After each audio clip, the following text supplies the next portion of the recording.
Hello and welcome to EDP 400 in your first semester in the School of Education at Franklin University. My name is Professor Wall. I'm one of the lead faculty in the School of Education, and this video is to help you give you some information on EDP 400, the pre-course preparation assignment, and also some information to help you have a successful start to your semester. So I'm going to explain the pre-course preparation assignment to you. I'm going to show you how to access some important items in Canvas. I'm going to show you how to complete the case studies each week and also to outline the case study expectations. This video might be in two parts because I might talk too much and go beyond my allotted time for my screen recorder. So the pre-course preparation assignment is your first assignment for this course. And you access this from Canvas. When you sign into Canvas and click on our course number EDP 400, then you will come to the home screen. In Module 1, which is week 1 of this course, you will see the assignment pre-course preparation. And this assignment is due on the first Saturday of the course. So under this assignment, it basically explains to you what you have to do. But to get the 30 points, you actually have to submit this pre-course assignments verification form. So when you click on this link, it will download a copy for you. And the letter or the form looks like this. There are 3 things that are explained on here that you need to complete. Your BCI and FBI background clearance check. It's going to explain to you your task stream account. And it's going to explain to you the practice core for educators. So I'm going to go through each of these and explain them to you and what you need to do on this form to make sure that you get all 30 points and get these tasks completed. So to start with, the BCI and FBI background clearance checks. You have to have these on file with the School of Education before we can release your field placement information. Anyone who is going into a school, whether it's to volunteer, to substitute teach, they have to have a background clearance check done for the safety of the students in the K-12 schools. Even your licensed teachers, every time they renew their license, they have to get these clearance checks done as well. So what you will do is your first week, you will be getting an email from the School of Education at franklin.edu, and it's going to have letters explaining the BCI background clearance check and the FBI background clearance check. Within this letter, there are a list of locations where you can get these clearance checks done, and also the codes that you have to have these clearance checks run under, and it will also give you the mailing address where you need to have this mailed for Franklin University.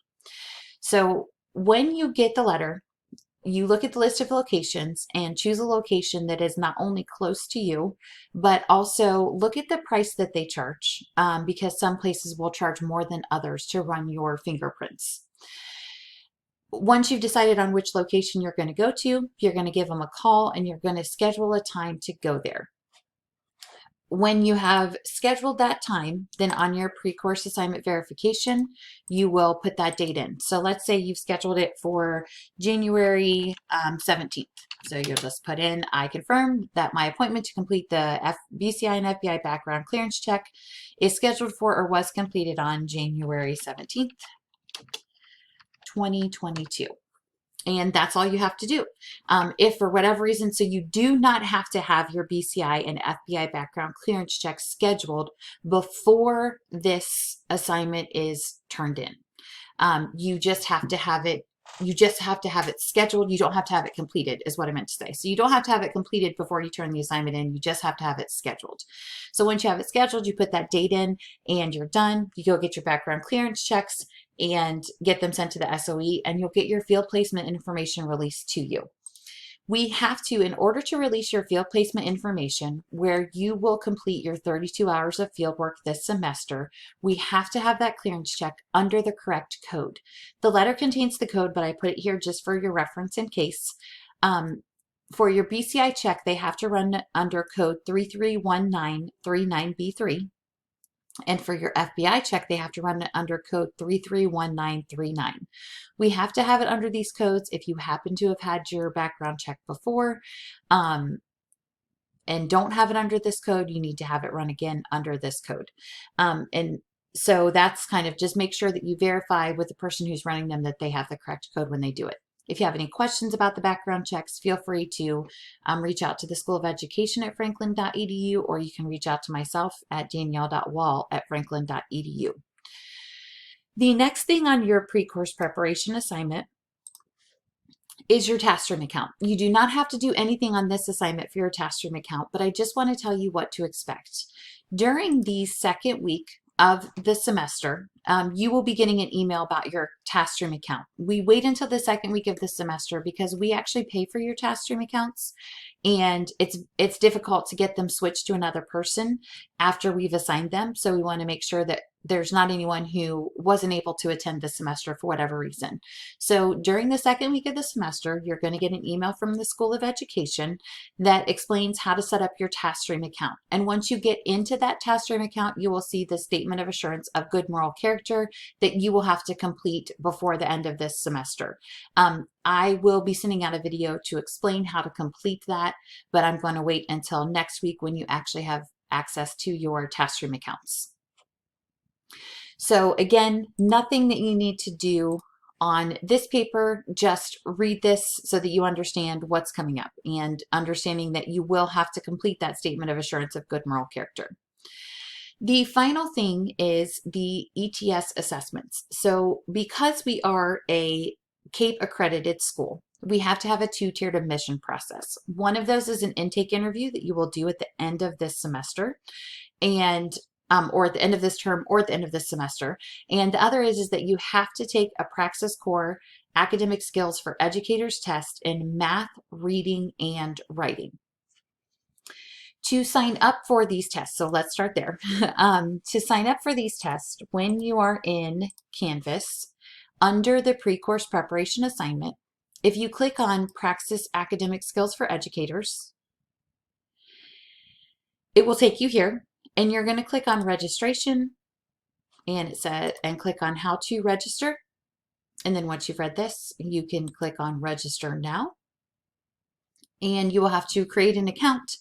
And it's going to ask you just some general biographical information, personal information, and then it'll take you to where you need to sign up for the specific test codes and the specific test location.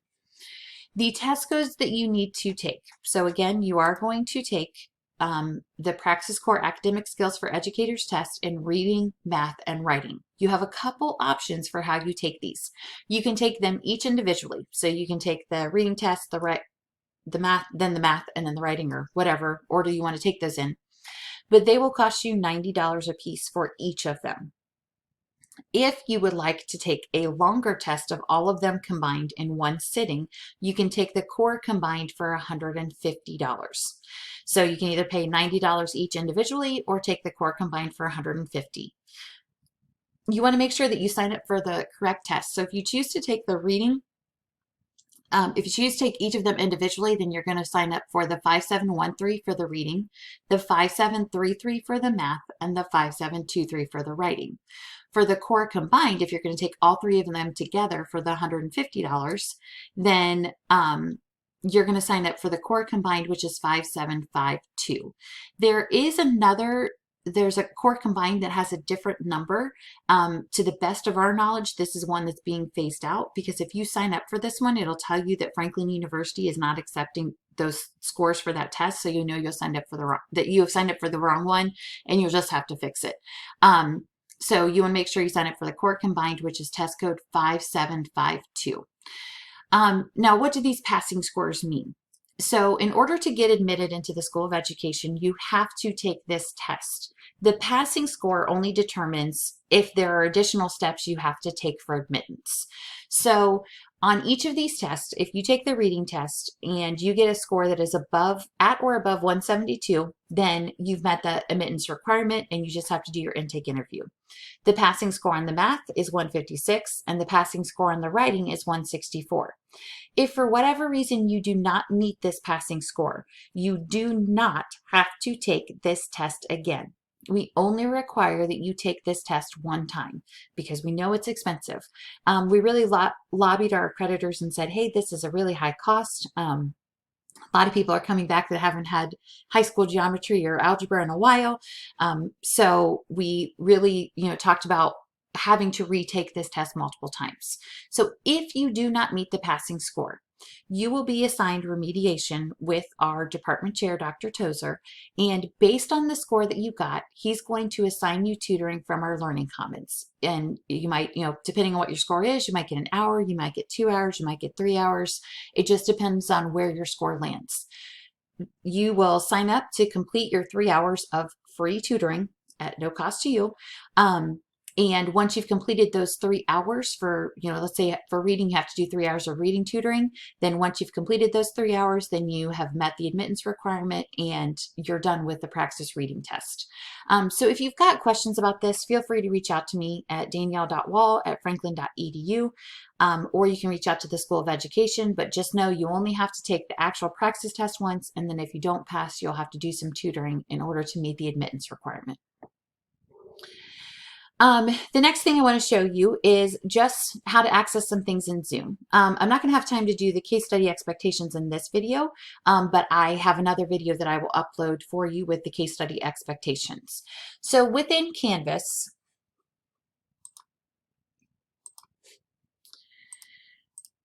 to access the Meet sessions, you are going to click on Zoom. And once your professor has determined the Meet session times, they may hold one time each week, they may hold multiple times each week, then those will show up here. And once those Meet sessions have been set up, then there'll be a little button over here that says join. So you just come to Zoom and you click on join and you're ready to, and then that will take you into the session. If your professor holds multiple Meet sessions, you only have to attend one per week.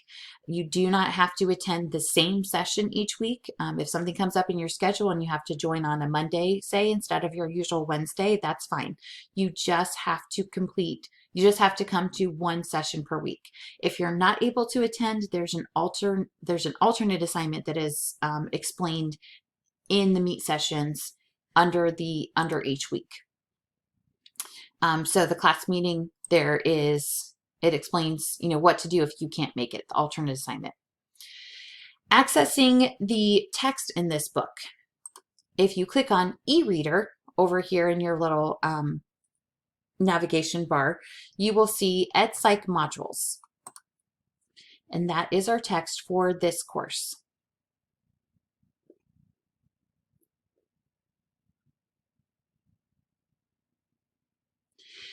And this might be explained in the expectations video, but this this text is set up in units, and then each unit has 3 modules inside of it.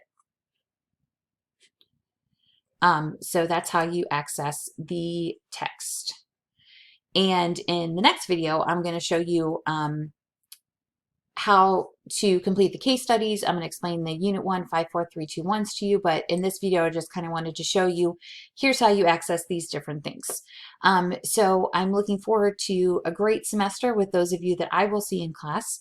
I hope you have, a great start to your time here at Franklin University. And again, if you have any questions, feel free to reach out to myself, your professor, or the School of Education at franklin.edu, and be looking for the video that we will post regarding the case studies and the Unit 5, 4, 3, 2, 1s. Have a good rest of your day.